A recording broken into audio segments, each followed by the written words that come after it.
97.1 Forever! Mga kwento ng pag-ibig, kwento ng pag-asa at mga kwento ng buhay dito sa Barangay Love Stories. Love Stories.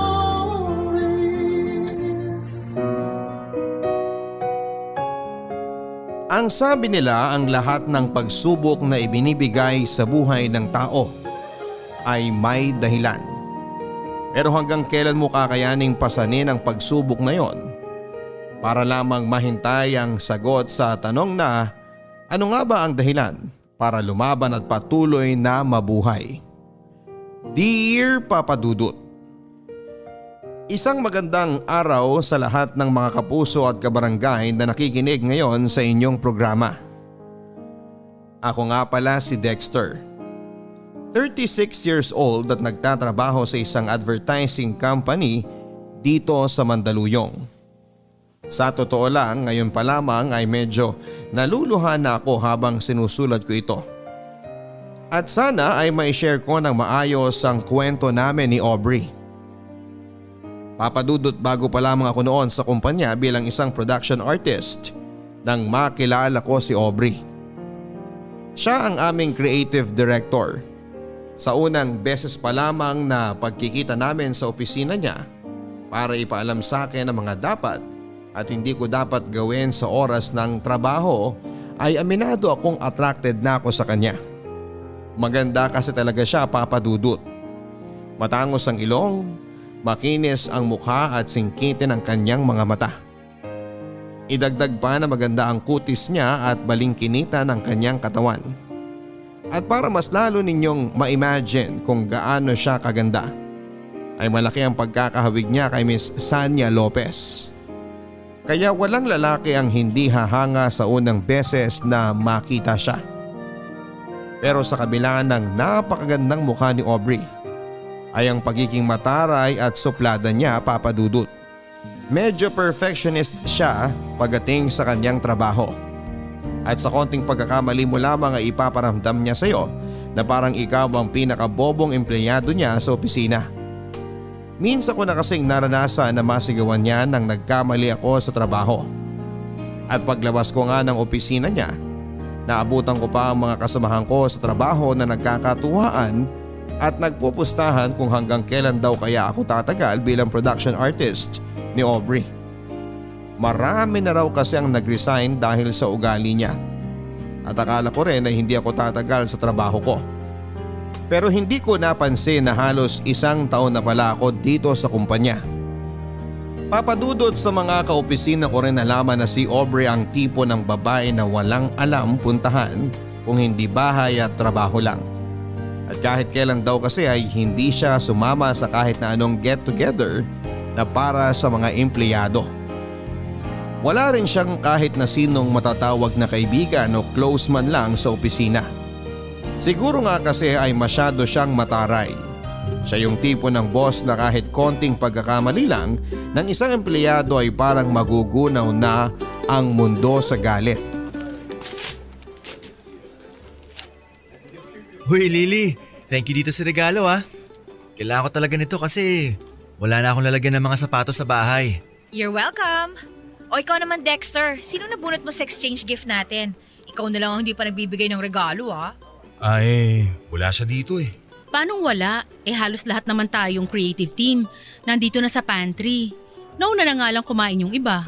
Except for Dragonessa Queen! Oo nga, no? Sanay na kasi akong hindi siya nakikita every mini Christmas party natin at exchange gift. Counted nga pala siya. Oo, counted siya. Ako pa nga ang nabunot niya eh. Nakita ko na lang kanina na may regalo sa table ko. Kaya palang aga niyang pumasok kanina. Ayaw niya siguro may makakita sa kanya na naglalagay ng regalo sa table mo. Siguro nga. Kasi ako yung pinakauna sa atin pumasok pero pagdating ko kanina, nasa table na siya ng office niya. So paano ba yan, Dexter? Mukhang kakailanganin mo talagang pumasok sa isang nag-aapoy na kuweba para maibigay ang regalo mo sa kanya. Ay, dali mo na rin tong pagkain niya. Pinagtabi na namin siya kasi alam namin na hindi siya pupunta dito sa pantry para makipag-celebrate. Bakit naman? Dahil ba sa religion niya? Hindi no? Alam mo yun si Dragonesa? Sa ilang taon namin nagpapasko dito sa opisina, kahit kailan, hindi pa nakipag-celebrate sa amin. Paano makikiselebrate? Subsub nga sa trabaho. Lunch break nga niya, hindi siya lumalabas ng opisina niya. Kasi nga, mas gusto niya mag-amoy kuweba siya kaysa makibonding sa atin. Nako, good luck sa'yo Dexter kung paano mo ibibigay yung regalo mo sa kanya. Sama pa naman ang ugali nun. Kaya baka tarayan ka lang niya kapag inabot mo na yan. Ikaw talaga, Nolan. Kung ano-ano na naman ang sinasabi mo tungkol kay Miss Aubrey. Mabait naman yung tao. Strikto nga lang pagdating sa trabaho. At iba ang istrikto sa masama ang ugali. Pero na rin yun. Niwala nga siyang pakialam sa mga kasama niya sa trabaho eh. Sinabi mo pa. Naalala ko tuloy nung nagkasakit ang anak ko, tapos 1 linggo akong absent. Hindi nga niya ako binigyan ng suspension dahil sa absent ko.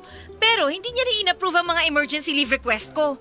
Ilang araw tuloy akong walang sinweldo nang dahil sa kanya. Pero di ba in-explain naman ni Miss Aubrey kung bakit hindi na-approve ang mga leave request mo? Dahil wala kang nasubmit na medical documents that time. Required kaya yun para sa mga nagli-leave. Kahit na, no? Yung ibang manager nga ina-approve yun. Siya lang talagang hindi pumapayag. Sa tingin ko, sumusunod lang naman si Miss Aubrey sa policy ng opisina natin. Perfectionist nga kasi sa trabaho si Miss Aubrey. Kaya ayaw niya nang may nagkakamali. Mas lalong ayaw niya sa mga empleyado na hindi sumusunod sa policy niya at ng opisina na to. Saka pwede ba, iwasan na natin ang pagsasalita ng negative sa kanya. Hindi pa naman natin siya kilala talaga para husgahan natin yung buong pagkatao niya.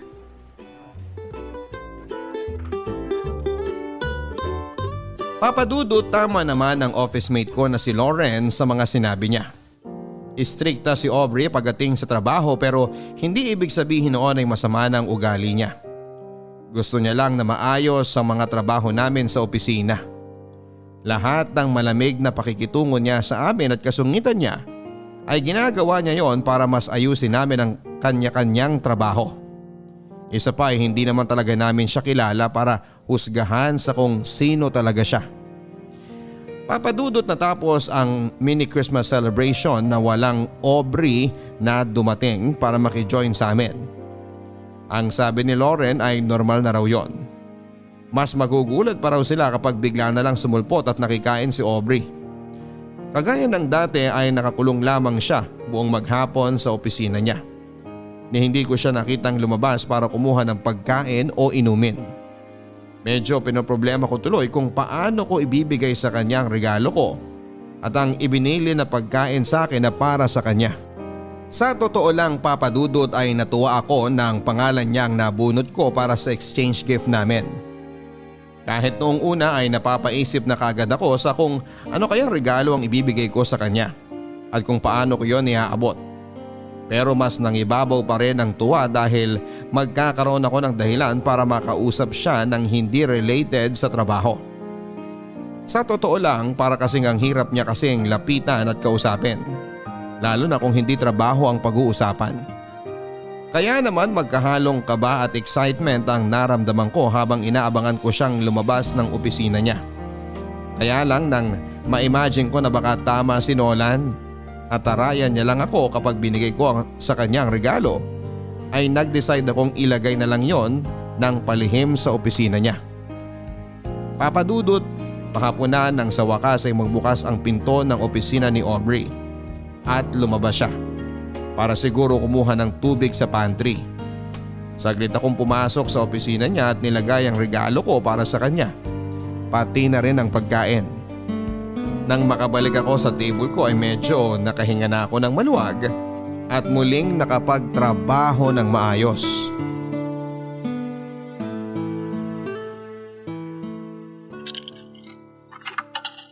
Grabe, ang lamig sa loob. Buti na lang coffee break ko na. Pakakuha nga muna ng kape. Si Miss Aubrey ba yung nag-iossi mag-isa dun? Siya nga.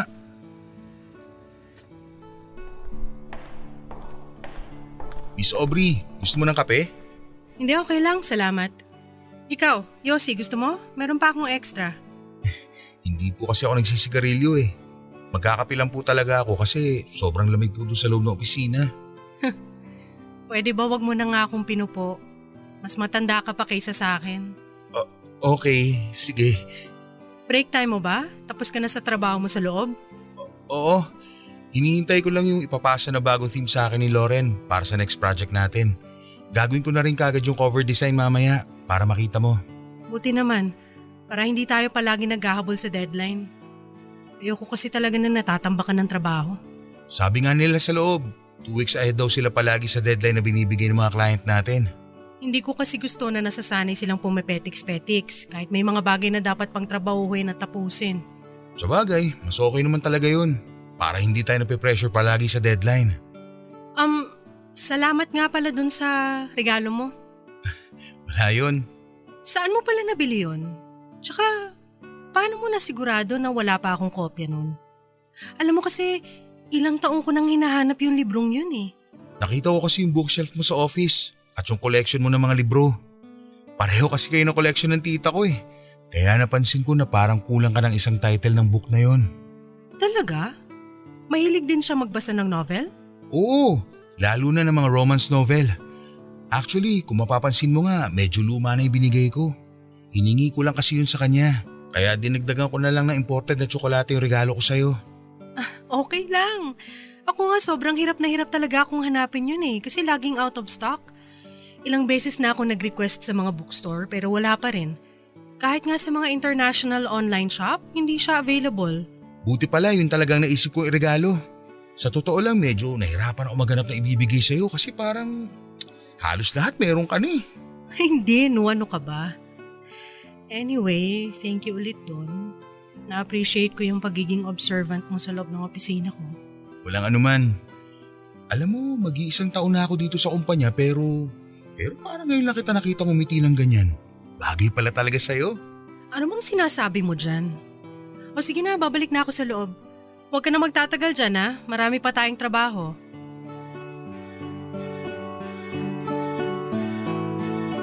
Papadudot, sobrang natuwa talaga ako nang makita kong nagustuhan ni Aubrey ang regalo ko sa kanya.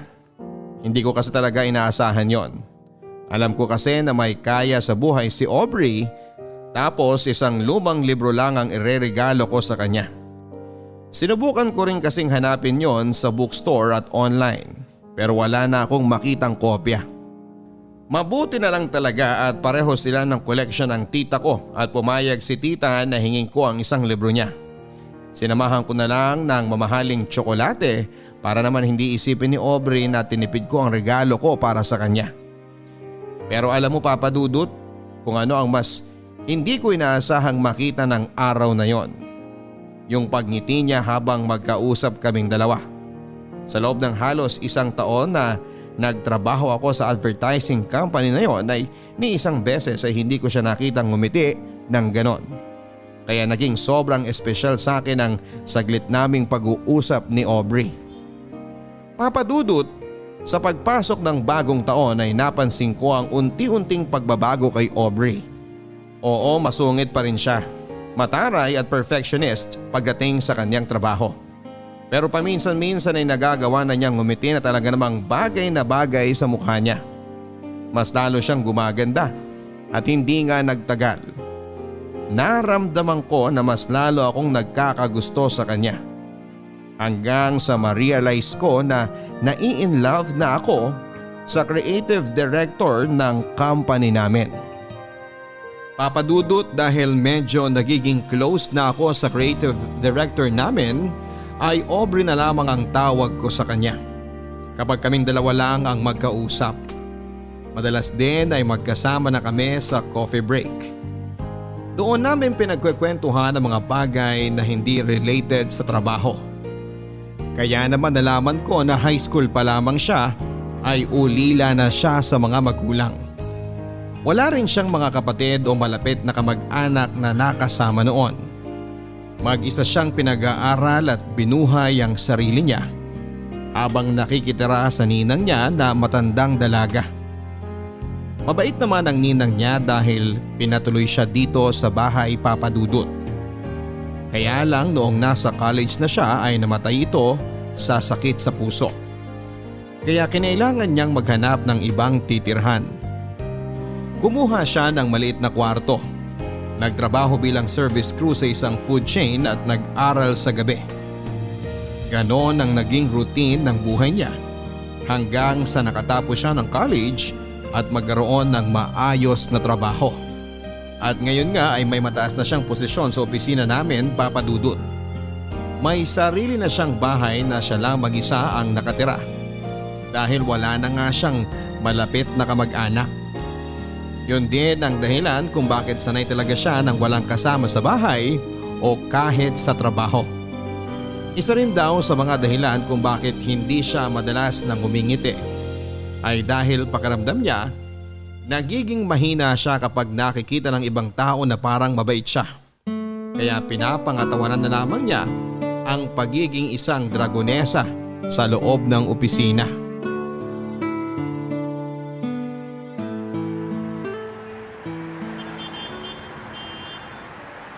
Ano ba yan? Wala pa rin tumitigil na taxi. Mukhang tama nga si Mr. Torres. Sobrang traffic na ngayon. Kaya pala siya nagmamadaling umalis pagkatapos ng dinner meeting natin kanina eh. Okay lang naman na ma-traffic basta may taxi. Kanina pa tayo dito hanggang ngayon wala pa rin pumapansin sa atin ng mga taxi driver. Ay, sakit na nga ng mga binti at paa ko dahil dito sa sapatos ko eh. Ganito na lang.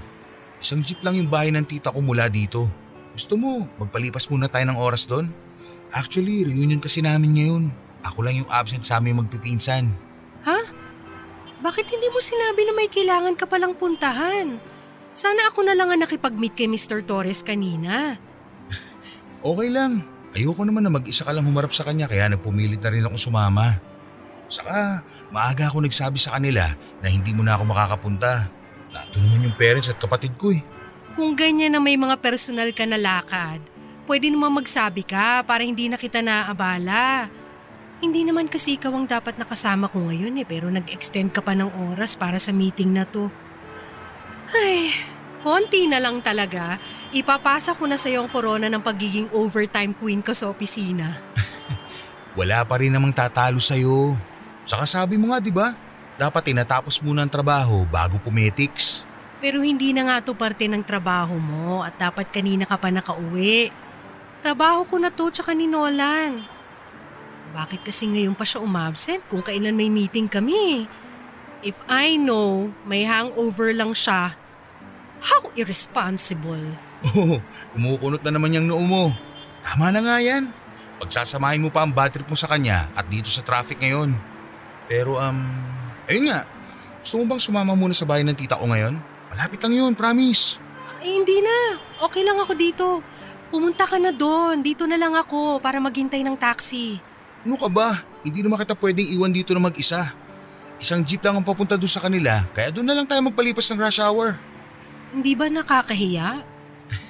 Mababait ang mga pinsan ko. Saka nandun din naman ang parents ko eh. Pati yung makulit kong kapatid, sigurado makakasundo mo yun.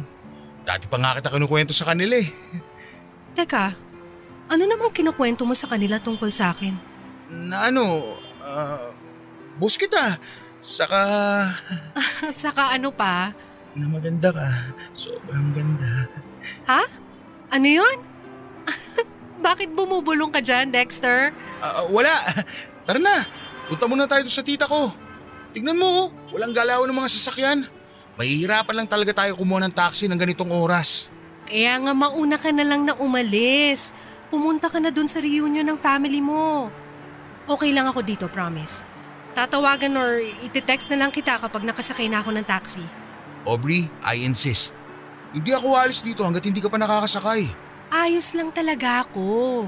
Ito, may taxi na! Taxi! Ano ba yan? May laman pala. Ano? Hindi pa rin ba magbabagong isip mo? Ikaw din. Baka gabihin tayo dito.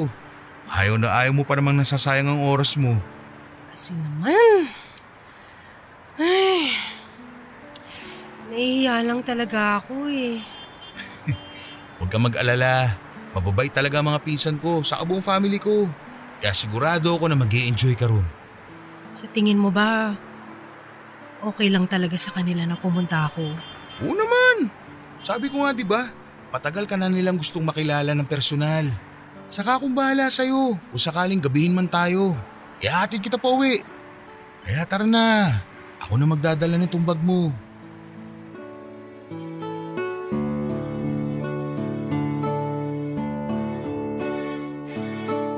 Papadudot na convince ko si Aubrey na sumama sa family reunion sa bahay ni na tita. Noong una ay medyo tahimik pa siya at suplada nang makilala niya ang pamilya at ibang kamag-anak ko. Siguro nga kasi hindi naman siya talaga sanay na makihalubilo sa maraming tao. Pero nang lumapit na sa kanya ang nakababata kong kapatid na babae na totoo namang makulit at madaldal, doon na rin siya nagsimulang ngumiti at makipagkwentuhan. Hanggang sa pati ang pinsan ko, kinakausap niya na rin at nakainuman pa niya. Kaya pumayag na rin siyang ihatid ko siya pa uwi sa bahay niya pagkatapos ng reunion. Papadudot simula ng araw na yon ay mas nakilala ko si Aubrey. Yung totoong siya na hindi nagtatago sa pagiging isang dragonesa ng opisina. At dahil naramdaman ko na wini-welcome niya ako sa buhay niya bilang isang malapit at totoong kaibigan, mas ipinakilala ko rin ang sarili ko sa kanya. Kung dati-rate bahay at opisina lamang ang alam na puntahan ni Aubrey, nagkaroon na kami ng chance na dumaan sa coffee shop pagkatapos ng trabaho. Pero hindi para sa isang client meeting, kung hindi para kumain, magkape at magkwentuhan. Madalas din kapag weekend ay nasa bahay namin siya. Kung hindi sila magkakwentuhan ng kapatid kong babae, tumutulong naman siya sa pagluluto kay mami. Pati na rin ang mga pinsan ko na pumupunta sa bahay, nakabanding niya at hindi siya matalo-talo pagdating sa inuman. Alam mo Papadudot, pakiramdam ko nga minsan ay nag-iiba si Aubrey kapag nasa labas na siya ng opisina. Nawawala na kasi yung pagpapanggap niya na mataray siya at sobrang perfectionist sa buhay. Kapag magkasama kami, nagagawa na niyang ngumiti at tumawa. Nasanay ako sa ganong setup namin. Kaya nang minsang mag-leave siya sa trabaho niya ng halos 2 linggo, na alam kong hindi niya talaga ginagawa, ay dinalaw ko siya sa bahay niya para kumustahin siya. Ang sabi niya sa akin ay may trangkaso lamang siya at pagaling na rin siya. Dumalaw raw kasi ang mga pinsan niya na galing sa ibang bansa na kaagad din namang umalis. Pero iba ang naging kutob ko Papadudot. Lalo na nang bigla na lang siyang nahilo habang magkausap kami.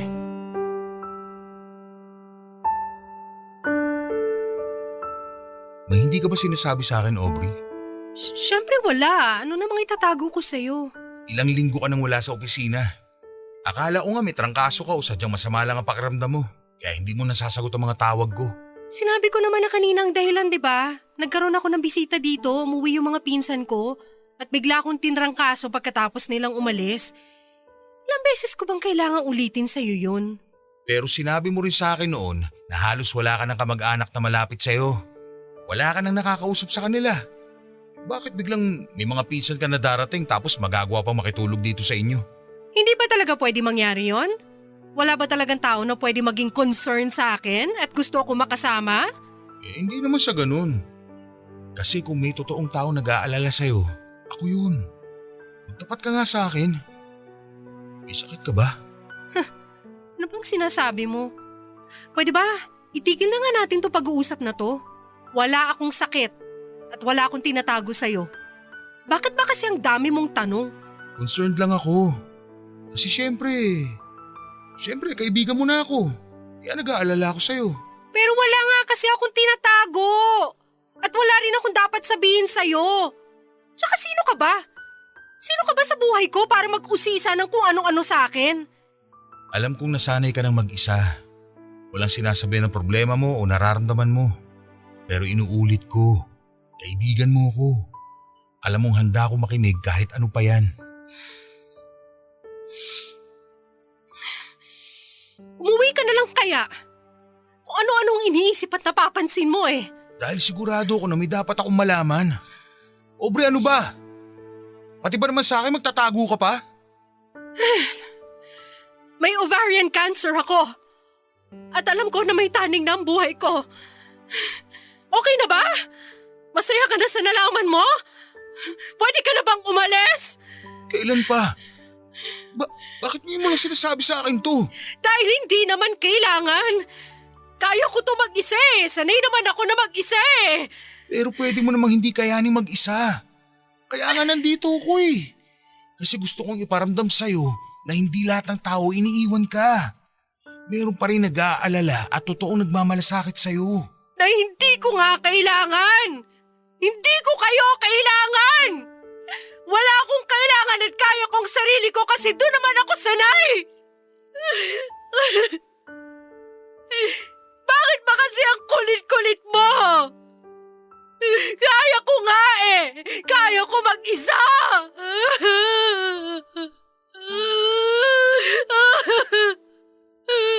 Kaya ko. Tama na. Huwag ka nang umiyak. Hindi ka na ulit mag-iisa. Sasamahan kita. I'm sorry. Ang totoo, nung araw na nalaman kong may cancer ako, gusto talaga kita tawagan nun. Kasi ikaw lang naman ang nakakausap ko eh. Pero naisip ko na para saan pa? Mamamatay na lang din ako, bakit pa ako magiging pabigat sa ibang tao? Hindi ka naman ibang tao sa akin eh. Pero ayoko pa rin maging pabigat sa'yo. Tsaka ilang taon na ako nabubuhay na mag-isa. Anong bago kung mamatay na lang din ako na nag-iisa? Hindi. Hindi ka mamamatay. At hindi ka na rin mag-iisa. Sasamahan kita. Sasamahan ka ng pamilya ko. Lalaban tayo. At mabubuhay ka pa ng mas matagal.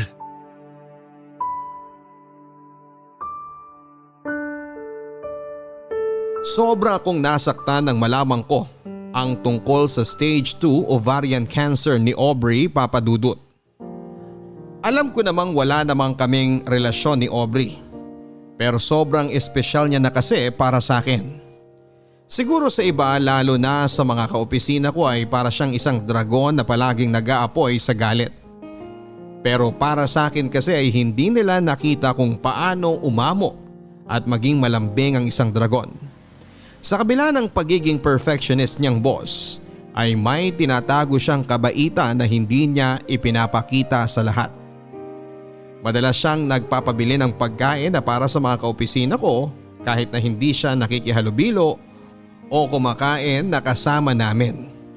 Nagpapabot din siya ng cake o regalo sa kung sino man ang may birthday. At kahit na hindi ko siya kadugo ay tinuring niya na halos na totoong magulang sina mami at daddy. Pati na rin ang kapatid ko na sobrang sabik na magkaroon ng ate. Naging parte siya ng pamilya ko hindi lang dahil sa tinanggap niya kami, kung hindi dahil kami mismo ang may gusto na maging parte siya ng pamilya namin. Kaya nang nalaman ko ang tungkol sa sakit niya, gustong gusto ko nang humagulhol pero pinilit kong pigilan. Dahil ayokong panghinaan siya lalo ng loob. Ako lang kasi ang pwede niyang kapitan at kuhanan ng lakas. Kaya kailangan kong magpakatatag sa harap niya. Kahit ako man ay pinanghihinaan na kaagad. Ang naisip ko kasi noon ay bakit si Aubrey pa. Hindi naman sa hinihiling ko na sana ibang tao na lamang ang magkasakit, pero napakabata pa kasi niya para danasin ang ganong klase ng hirap nang nag-iisa. Papadudot, kagaya ng pinangako ko kay Aubrey, ay hindi ko na ulit siya iniwanang nag-iisa. Hindi ko sinabi sa opisina ang tungkol sa totoong dahilan ng pagpa-file niya ng extension para sa leave niya. Pero alam ko naman na hindi magtatagal ay malalaman nila ang tungkol sa sakit ni Aubrey. Ayaw din kasi ni Aubrey nang kinakaawaan siya ng ibang tao. Mas gusto pa nga niya yung may ines na nararamdaman sa kanya. Nasanay na rin kasi siya sa ganon. Nag-iisa, walang kaibigan, pamilya o karamay. Kaya gusto niyang ipakita sa ibang tao na matigas siya at kaya niyang mag-isa. kahit ang katotohanan ay hinang-hina na siya at kailangan na niya ng kasama. Papa Dudut, mula nga ng araw na nalaman ko ang tungkol sa sakit niya, ay madalas na akong pumupunta sa bahay niya. Palagi niya rin akong kasama sa mga check-up hanggang sa therapy niya. Nung una ay palagi niyang sinasabi na kaya niya at hindi niya kailangan ng tulong ko o ng kahit na sino. Pero syempre hindi ako papayag sa pagkakataon na ito na kayanin pa niyang mag-isa. Gusto kong iparamdam sa kanya na may kaibigan na siya sa katauhan ko at pamilya na rin niya ang pamilya ko. Hindi ko alam kung gaano ko pa siya katagal na makakasama at ayokong isipin na malapit nang magwakas ang buhay niya. Naniniwala at nananalig pa rin ako na gagaling si Aubrey. Mabuti siyang tao at hindi niya deserve ang ganitong klase ng sakit o sitwasyon para sa sarili niya.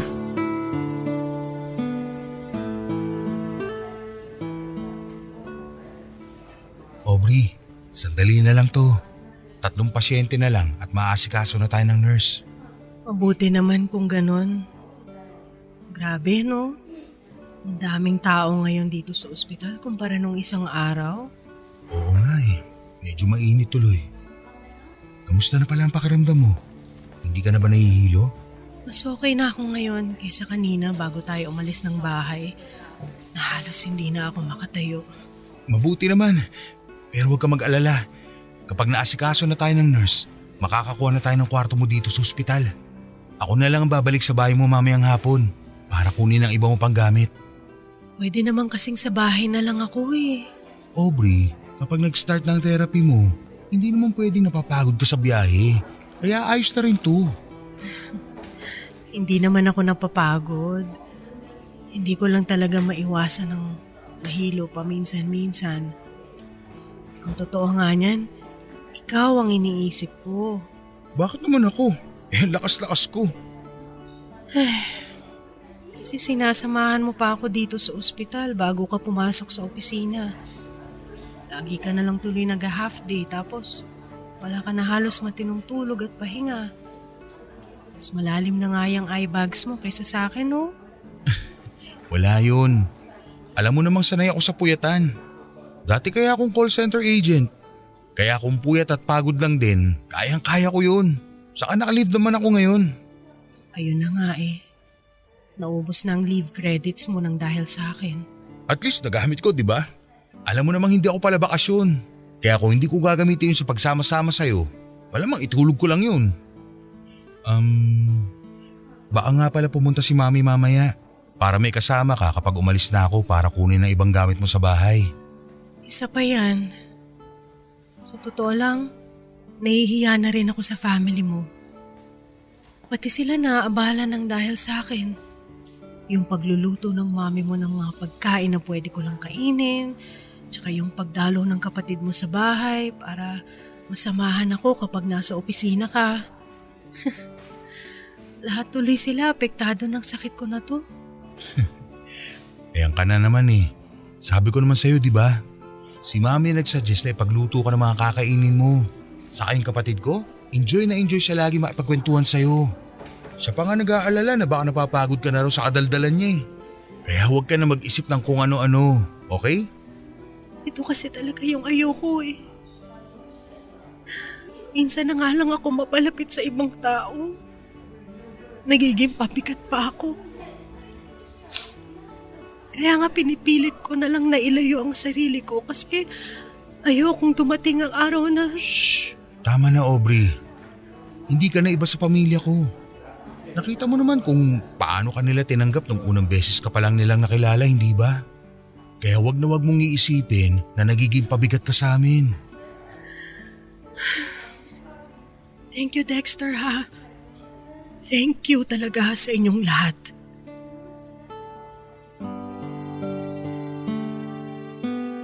Papa Dudut, dahil nga sa naubos na ang leave credits ko sa opisina, ay madalas nang hindi nababayaran ang mga araw na hindi ako pumapasok. Pero sinisigurado ko na bago ako mag half day o mag leave ay natapos ko ng lahat ng mga trabaho na dapat kong tapusin.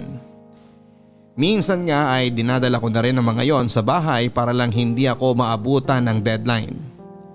Hindi rin kasi ako pwedeng mawala ng trabaho lalo na ngayong tumutulong na rin ako financially para kay Aubrey.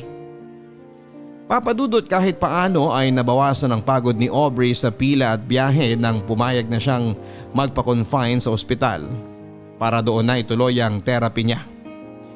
Nang nalaman din ng pamilya ko ang tungkol sa sitwasyon ni Aubrey ay sila nang nag-offer ng tulong para sa kanya. Nagbabantay sa ospital ang kapatid kong babae at si mami naman ay palaging nagluluto at nagdadala ng pagkain na pupwede kay Aubrey. Parte ng pamilya na talaga ang turing nila kay Aubrey at alam kong nararamdaman niya yon. Papadudot na kwento rin kasi ni Aubrey sa akin dati na may mga alaala pa siya na kasama niya ang mga magulang niya at sobrang saya nila noon. At kapag daw nasa bahay namin siya noon at kausap niya si mami o ang mga kapatid ko ay ramdam niya na parang hindi na siya iba sa pamilya ko. Yun naman talaga ang gusto kong iparamdam sa kanya, Papa Dudut. Kaya nga natuwa na rin ako nang hindi na niya tanggihan ang tulong ng pamilya ko. Nasamahan siya sa ospital kapag nasa trabaho ako.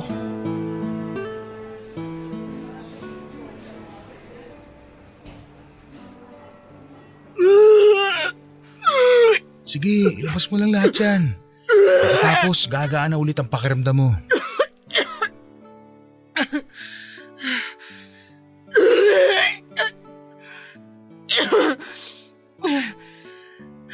Ano, okay ka na ba? Okay na bang pakiramdam mo? Medyo okay na. Sandali lang ha, lilinisin ko lang to.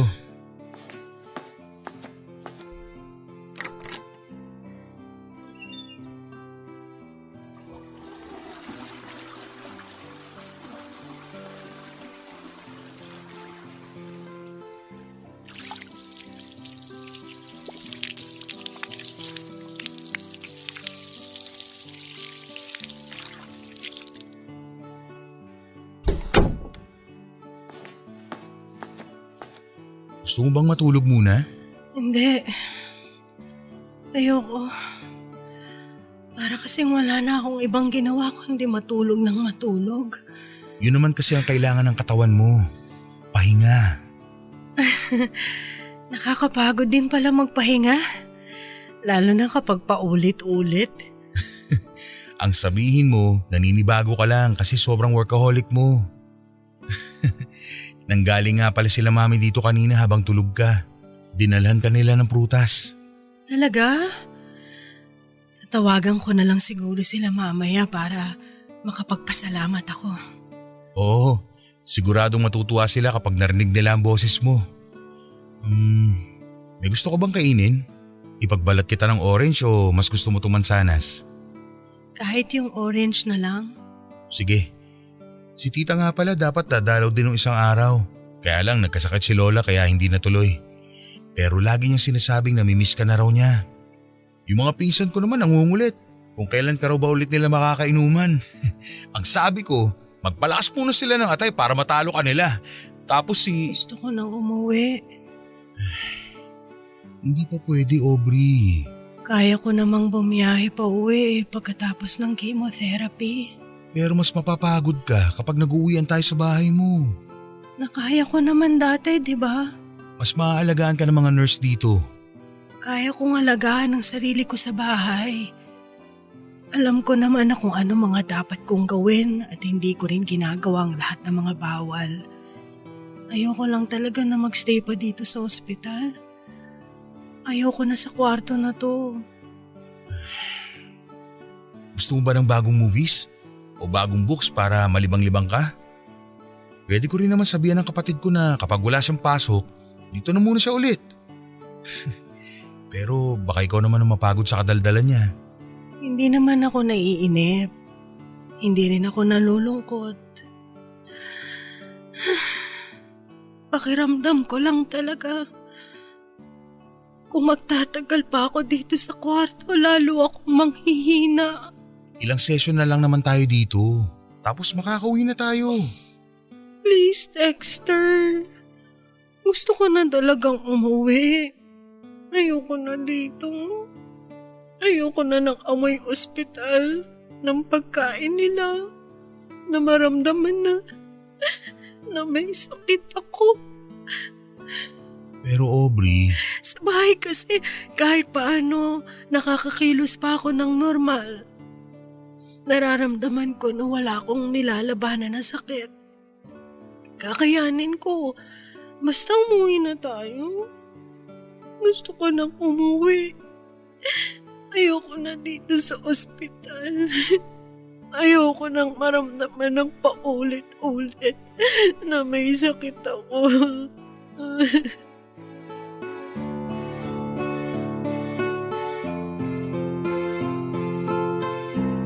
Papadudot pakiramdam ni Aubrey ay mas nanghihina siya kapag nakakonfine siya sa ospital.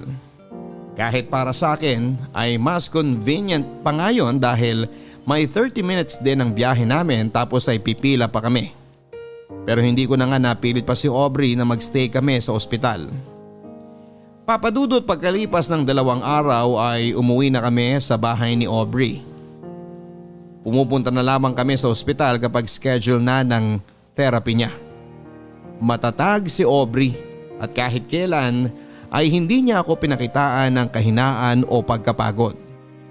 Wala akong reklamo na narinig at palagi lang siyang nakangiti kapag tumitingin sa akin. Bagay na nagpapalakas lalo sa loob ko na malalampasan niya ang lahat ng ito. Malalampasan namin ang magkasama. Iba kasi ang dating na mga ngiti niya sa akin. Para bang gusto niyang iparamdam sa akin na kagaya ko ay lumalaban din siya at pareho kaming umaasa na gagaling siya. Papadudot sa totoo lang ay nagsisimula na akong panghinaan ng loob na malalampasan ni Aubrey ang napakabigat na pagsubok na ito. Lalo na nang tumaas sa stage 3 ang ovarian cancer niya na sinundan ng panghihina lalo ng katawan niya. Pero nakikita ko pa rin ang determinasyon niya na lumaban. Bagay na muling nagbigay ng lakas ng loob sa akin para magpakatatag. Kung si Aubrey nga ay nangihina na ay pilit na nagpapakatatag at nagpapakalakas. Ano pa ako na walang iniindang sakit sa katawan. Kaya kailangan kong taasan ang pananalig ko na gagaling siya at malalampasan niya ang lahat ng ito. Papadudot habang tumatagal na nakakasama ko si Aubrey ay mas lalo ko siyang minamahal. Pero pinigilan ko ang sarili ko na sabihin sa kanya ang bagay na yon.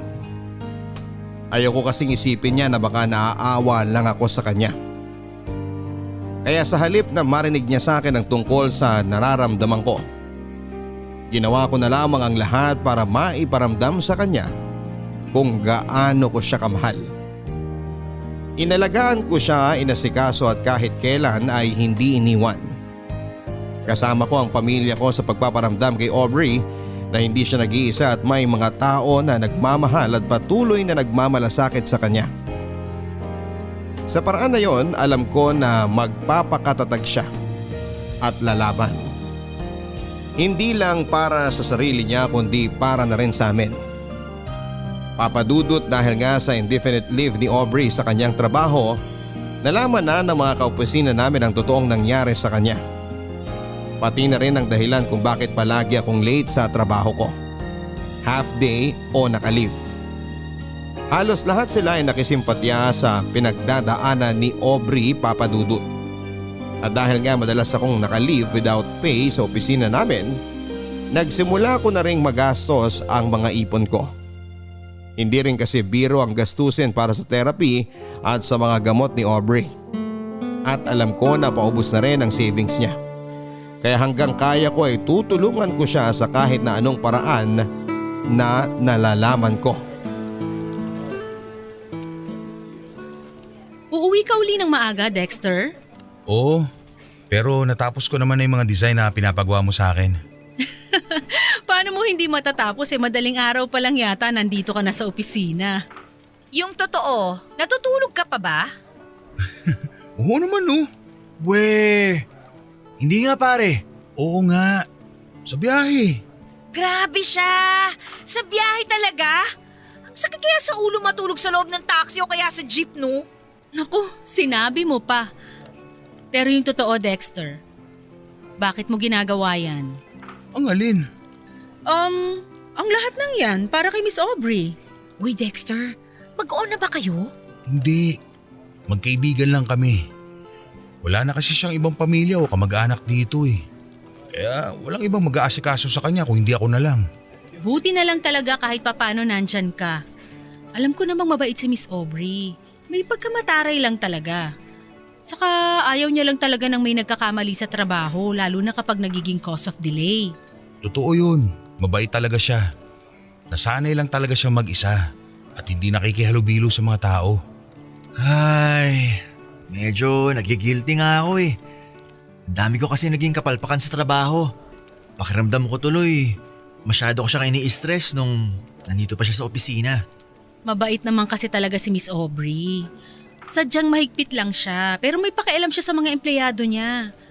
Madalas kaya siyang nagbibigay ng mga regalo kahit hindi natin siya binibigyan ng kahit na ano. At nagpapakain kapag may okasyon kahit hindi siya lumalabas ng opisina niya. Alam mo, naisip ko rin yan.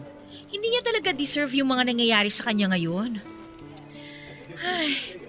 Uy, oo nga pala Nolan. Dala mo ba yung pinagbentahan ng unang batch ng t-shirt tsaka keychain? Ah, oo. Sandali lang. Nandito sa drawer ko.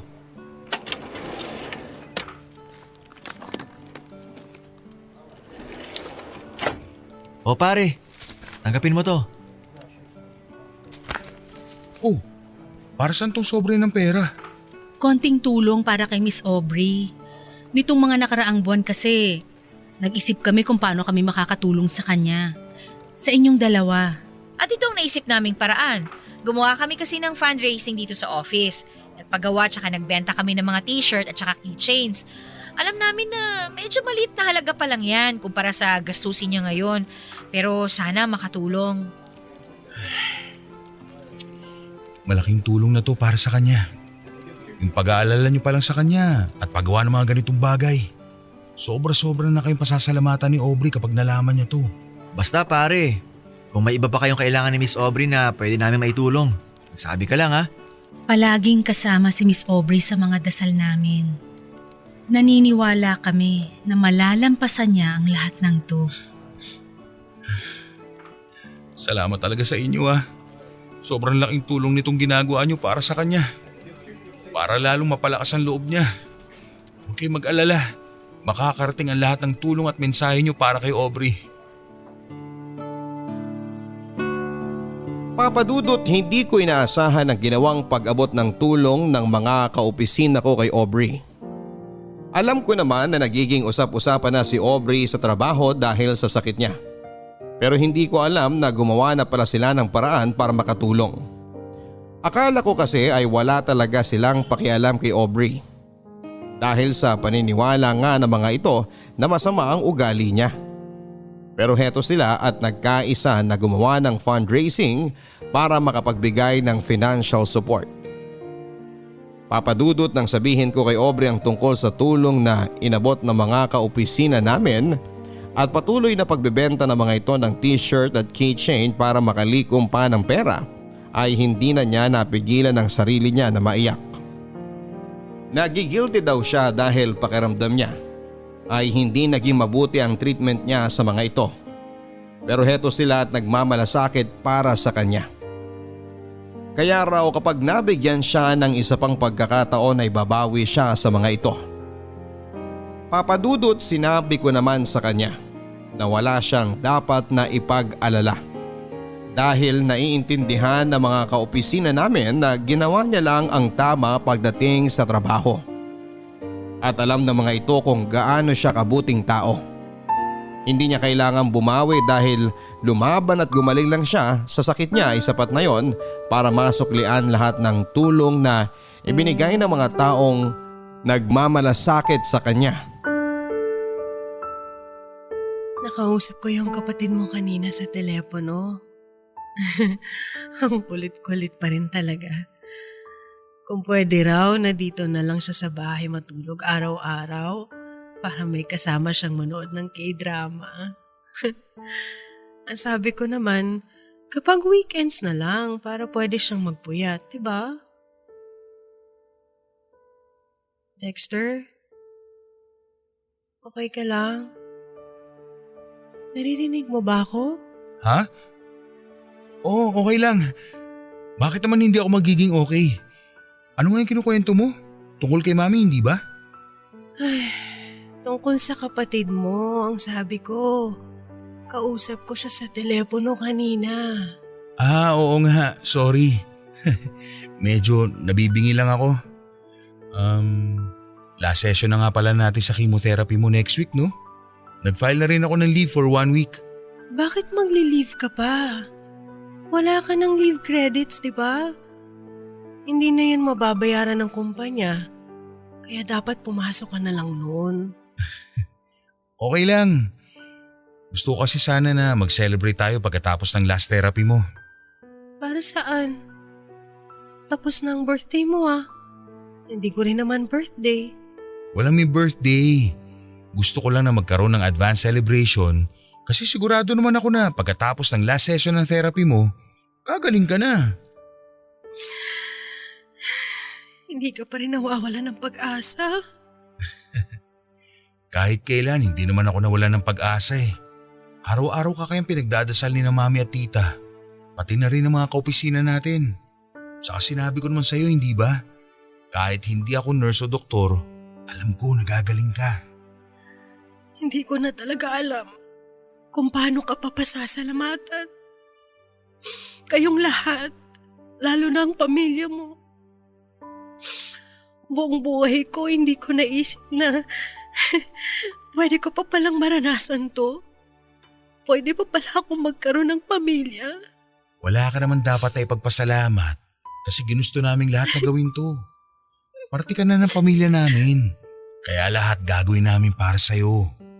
Alam mo dati, takot na takot akong mamatay. Kasi hindi ko ma-imagine kung paano mamamatay ng nag-iisa. Walang pupunta sa burol ko. Walang makikiramay. Walang iiyak. Aubrey, hindi ka na nag-iisa ngayon. At hindi ka rin mamamatay. Ngayon hindi na ako takot. Pero handa na rin akong lumaban. Kasi honestly, nawala na ako ng pag-asa noon eh. Tinanggap ko na hanggang dito na lang talaga ako. May pag-asa pa tayo. Kakayanin natin to. Ay. Oo. Kakayanin ko pa. Dahil sa tuwing nakikita ko kayo ng pamilya mo, pakiramdam ko, nabubuo ulit ako. At sa tuwing hawak mo ang mga kamay ko kagaya ngayon, lumalakas ako. Kaya nga hindi ko nabibitawan itong mga kamay mo kahit kailan. Alam mo, kung pagbibigyan lang talaga ng Diyos na madugtungan pa ulit ang buhay ko, o kahit hanggang dito na lang talaga ako, magpapasalamat pa rin ako ng paulit-ulit sa Kanya kasi kahit sa kahuli-hulihang sandali ng buhay ko, naranasan ko pa rin kung paano maging parte ng isang masayang pamilya. Basta lalaban pa rin tayo ha. Walang susuko sa atin. Sasamahan kita kahit na anong mangyari. Hinding-hindi ka nabibitiwan ng mga kamay ko. Oo, lalaban ako. Lalaban ako para sa'yo. Para makasama ko pa kayo ng mas matagal.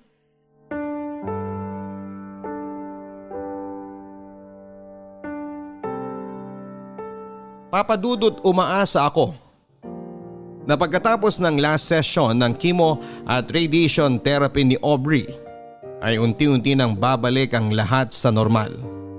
Kaya masaya kaming nag-celebrate noon kasama ang pamilya ko, ilang mga kaibigan at kaopisina namin. Pero nang makalipas ang isang buwan ay muli kaming nagpabalik-balik sa ospital. Akala ko talaga Papa Dudut ay tuluyan na siyang mawawala sa akin nang hindi ko man lang nasasabi sa kanya ang totoong nararamdaman ko. Dahil sobrang nanghina talaga ang katawan niya. Pero sa kabila noon ay nakitaan ko siya ng katatagan ng loob na lumaban para mabuhay. Paulit-ulit kaming nagdasal ng pamilya ko at mga kaopisina para sa kanya. Papa Dudut, hindi ako naniniwala na merong mahina at malakas sa Diyos. Mas naniniwala ako na lahat tayo ay may kanya-kanyang oras kung kailan tayo aalis sa mundong ito. At noong panahon na yon, malaki ang pasasalamat ko dahil hindi pa oras ni Aubrey para iwanan ako at ang mga taong nagmamahal sa kanya. Dahil pagkatapos ng halos 3 buwan na pagkakakonfine ni Aubrey sa ospital, ay unti-unting nanumbalik ang lakas niya. Hanggang sa ma-discharge na siya sa ospital at tinuloy na lamang ang pagpapalakas niya sa bahay. Papa Dudut, sobrang laki ng pasasalamat ko sa lahat ng mga taong tumulong kay Aubrey at nagdasal para malampasan niya ang pagsubok na ito. Pero mas nagpapasalamat ako sa Diyos para sa pagbibigay ng panahon para makasama ko pa si Aubrey ng mas matagal. Kaya hindi ko na sinayang ang pagkakataon na ito at sinabi ko na sa kanya kung gaano ko siya kamahal. Ang nakakatuwa doon, Papa Dudut, ay sinagot niya rin kaagad ako. Hindi dahil sa pag-aalaga na ginawa ko sa kanya, kung hindi dahil sa sign na matagal na niyang hinihingi noon. Ang libro na matagal na pala niyang hinahanap-hanap sa iba't ibang bookstore at online shop ay ginawa niya palang sign para mahanap din ang lalaking habang buhay niyang mamahalin. Ang sabi niya, kung sino raw ang lalaki makapagbibigay ng libro na yon, ay ang lalaking mamahalin niya ng buong puso. At ako yon, Papa Dudut.